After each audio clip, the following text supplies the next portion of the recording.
My friends and I grew up in New York in a pretty suburban area ever since 5th grade. Our circle of friends was large back in the day, but the four core members of our group were myself and my three best friends, Johnny, Devin, and Nick. We were 16 years old at the time, and we were having a movie night at Nick's house as his parents had gone up to the Cape for the weekend, so we'd had the house to ourselves. We were at Nick's house as he had to watch over his German Shepherd, Bonzo. When we had arrived, we had helped ourselves to Nick's dad's stock of booze and then played some video games all the way to doing prank calls past 10 p.m. It sounds childish, but hey, you're only a teen once, right? We get about halfway through the movie when there was an unexpected knock at the door. Nick looked confused and had told us that he wasn't expecting any more visitors. As he requested, I get up and go to the door with him. We thought that maybe we have been making too much noise and that it was his neighbors coming to complain, but that wasn't the case. Standing on the porch was a Domino's pizza delivery guy with a large pizza box in his hands. "Hi there, large pepperoni pie paid for online." This was very strange, as we hadn't even thought of ordering pizza. But 16-year-olds and pizzas are natural allies, so we gladly take it off his hands. I mean, who wouldn't take a free pizza? We tip the guy to be nice, and he tells us to have a good night and proceeded to walk away, disappearing into the night.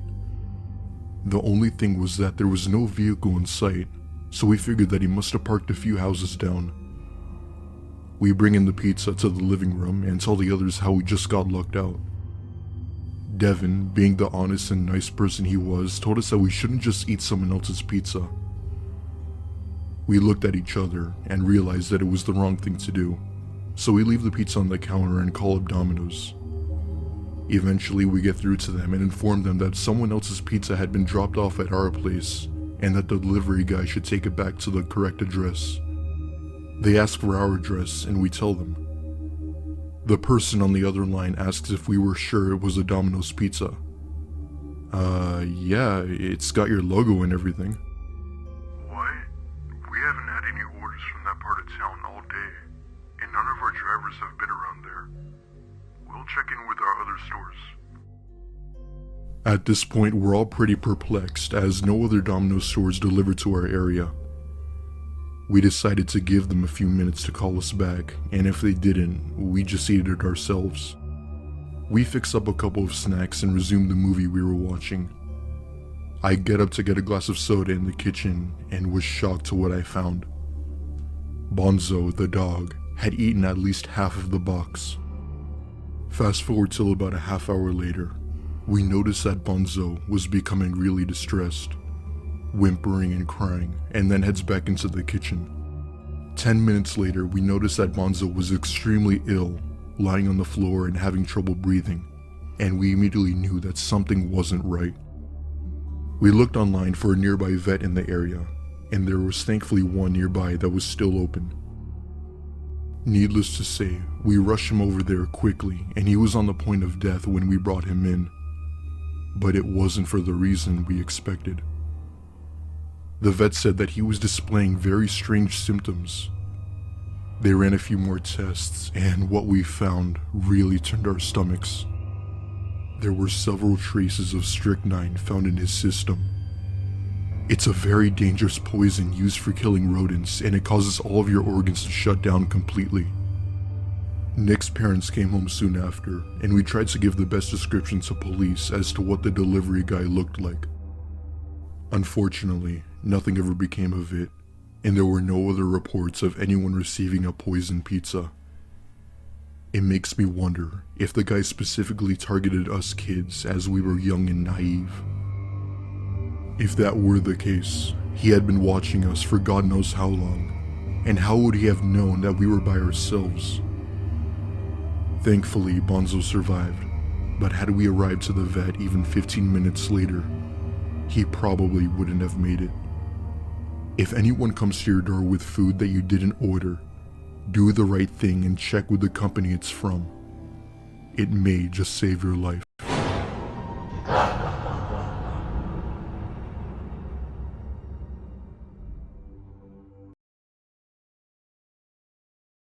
This happened to me a couple of years ago. It was late May in the evening. I had just finished cleaning up from dinner and it was a nice evening out. I have 3 big dogs and have to take each of them individually for a walk. My oldest dog is 11 years old and deaf. He is usually the first I walk as he gets tired easily.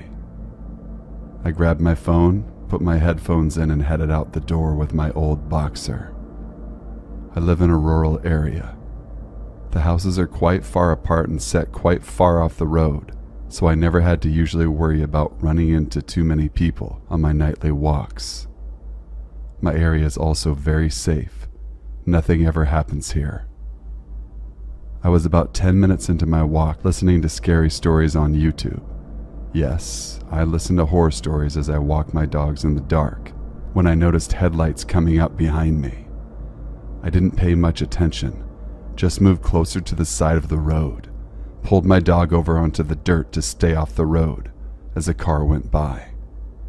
I kept walking and noticed that even though I saw headlights from behind me, they weren't going past me. I'm female, 35 years old, about 5'4", blonde hair that was up in a ponytail. I had a feeling that I should turn around, and when I did, I saw a pickup truck with 2 people inside, pulled off on the side of the road, about 15 feet behind me. I could make out the silhouette of the driver and the passenger, but not their faces. I kept walking, thinking they had just pulled over for some reason that had nothing to do with me. Well, I was wrong. About 30 seconds after I turned around to look at the truck, it started slowly creeping along the road behind me. I was getting a little freaked out, but tried to play it off like I didn't care what they were doing and kept on my walk. Please keep in mind my dog is very old and would be of little help to me if these people were to get out of their truck. I started walking a little faster and the truck kept following behind me. About a minute later, I decided to turn around and started heading back to my house, so I had to walk past the truck. As I turned around, they stopped in the road and didn't move. I was going into full panic mode at this point, so I pulled my phone out to call my husband.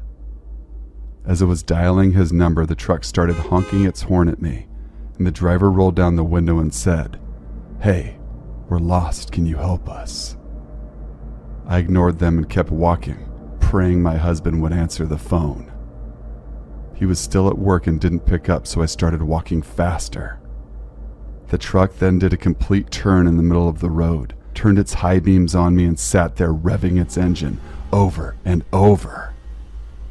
The sound of this made me start running with my old dog, who has a hard time walking quickly as it is. I'm running with my dog, the truck still sitting revving the engine. Then all of a sudden it takes off towards me. My heart is pounding in my ears, and the fear and panic I felt in that moment, indescribable. I can hear the truck flying down the road towards me, and they're now honking their horn over and over again. I was still at least 5 minutes from my house, and between me holding on to my dog and running, I dropped my phone somewhere in the dirt on the side of the road. I kept running as fast as I could with my dog, turned my head to see that they were heading straight at me from the road. I grabbed my dog and jumped down into the ditch to narrowly avoid being hit. The truck kept honking as it drove down the road past me and kept on going. I truly thought I was going to end up kidnapped or dead from them hitting me. I was so terrified I pulled my dog into the woods for at least 15 minutes to make sure the truck didn't come back. I finally made it home, absolutely terrified, called my husband from my landline. He was almost home, so when I told him what happened, he was very sorry that he didn't pick up when I had called him. I did phone the police when my husband got home. They came out and took a report. I gave them a description of the truck and the man, but they didn't end up finding who they were. Just a word of advice: don't walk along dark country roads at night with an old dog, and always carry pepper spray or something with you to protect yourself. I never thought something like that would happen to me that close to home.